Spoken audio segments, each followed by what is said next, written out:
Assalamualaikum warahmatullahi wabarakatuh. Kami dari kelompok 5 izin mempresentasikan tugas proyek akhir mata kuliah biologi.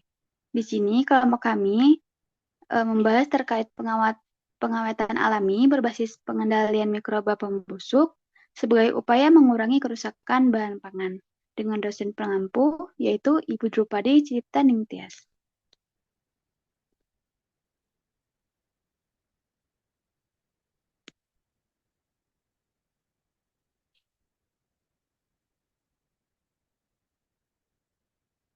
Next. Di sini anggota kelompok kami ada 5 orang. Yang pertama yaitu saya, Nabila Putri Angelika dengan NPM 112. Kemudian ada Simbolon Grace dengan NPM 106.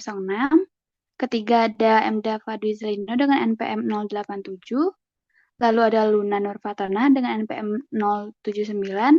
Dan ada Nila Koironelli dengan NPM 105. Next.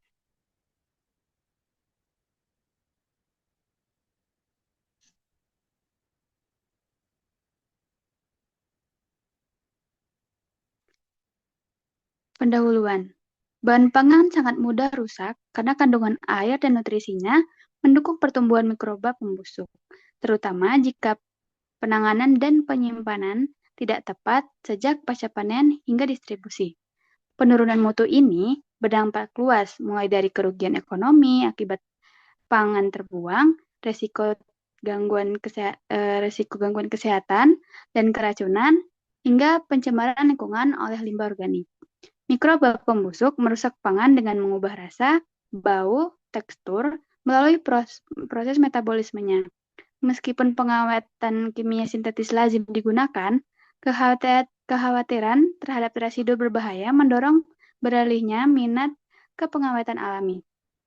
Penggunaan bahan alami seperti rempah-rempah dinilai lebih aman, ramah lingkungan, dan efektif dalam menjaga mutu pangan dengan memanfaatkan senyawa antimikroba alami.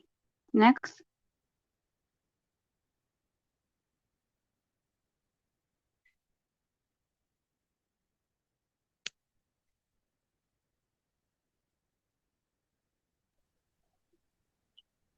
Kemudian identifikasi masalah. Yang pertama, kerusakan pangan masih banyak terjadi di masyarakat akibat aktivitas mikroba pembusuk yang sulit dikendalikan. Kedua, pertumbuhan mikroba pembusuk dipengaruhi oleh kondisi lingkungan dan penanganan pangan yang kurang optimal. Yang ketiga, kerusakan pangan menimbulkan dampak ekonomi, kesehatan, dan lingkungan yang merugikan. Keempat, metode pengawetan konvensional berbahan kimia sintetis memiliki keterbatasan dan potensi risiko terhadap keamanan pangan. Dan yang terakhir, pengawetan alami sebagai alternatif pengendalian mikroba pembusuk belum diterapkan secara optimal oleh masyarakat. Selanjutnya, yaitu fakta pendukung. Penerapan nyata ditunjukkan oleh Safira 2024 yang melaporkan bahwa ekstrak daun putri malu mampu mempertahankan mutu bakso ikan lebih lama dibandingkan produk tanpa pengawet. Selanjutnya yaitu penelitian Siswara et al. Tahun 2019 menunjukkan bakteriosin mampu menghambat pertumbuhan mikroba pada daging ayam selama penyimpanan dingin.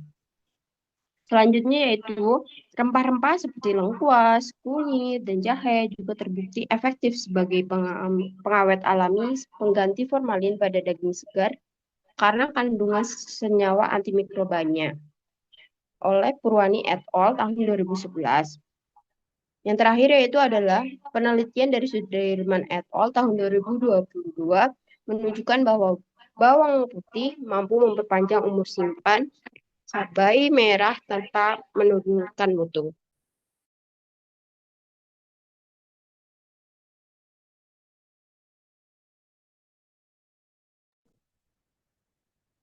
Dan terdapat juga gagasan inovatif. Yang pertama, mengatasi kerusakan pangan dengan mengendalikan mikroba pembusuk sebagai penyebab utama. Yang kedua, menggunakan pengawet alami berbasis senyawa bioaktif dari rempah, herbal, dan produk fermentasi. Yang ketiga, Senyawa bioaktif bekerja dengan menghambat pertumbuhan dan aktivitas mikroba tanpa residu berbahaya. Yang keempat, diterapkan pada berbagai bahan pangan untuk memperpanjang umur simpan secara aman. Yang kelima, solusi ini mendukung keamanan pangan, pengurangan limbah, dan keberlanjutan lingkungan.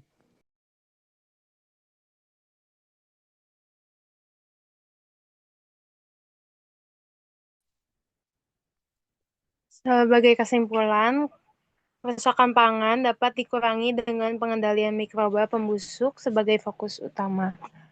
Yang kedua, pengawetan alami berbasis senyawa bioaktif merupakan solusi inovatif yang aman dan ramah lingkungan. Kesimpulan yang ketiga, senyawa bioaktif alami efektif menghambat pertumbuhan dan metabolisme mikroba pembusuk. Kesimpulan yang keempat, pengawetan alami berpotensi diterapkan pada berbagai jenis bahan pangan. Untuk kesimpulan yang terakhir, optimalisasi metode dan kombinasi dengan teknik lain diperlukan agar efektivitas pengawetan meningkat. Next. Sebagai rekomendasi, yang pertama, diperlukannya penelitian lanjutan untuk mengoptimalkan konsentrasi dan kombinasi pengawet alami. Yang kedua, edukasi dan sosialisasi teknik pengawetan alami perlu ditingkatkan agar penerapannya optimal. Yang ketiga, pengawetan alami harus disesuaikan dengan jenis pangan dan kondisi penyimpanan. Yang keempat, pemanfaatan pengawet alami berbasis sumber daya lokal perlu didorong untuk mendukung keberlanjutan. Untuk rekomendasi yang terakhir, pengawetan alami disarankan dikombinasikan dengan metode lain untuk memperpanjang umur simpan secara aman.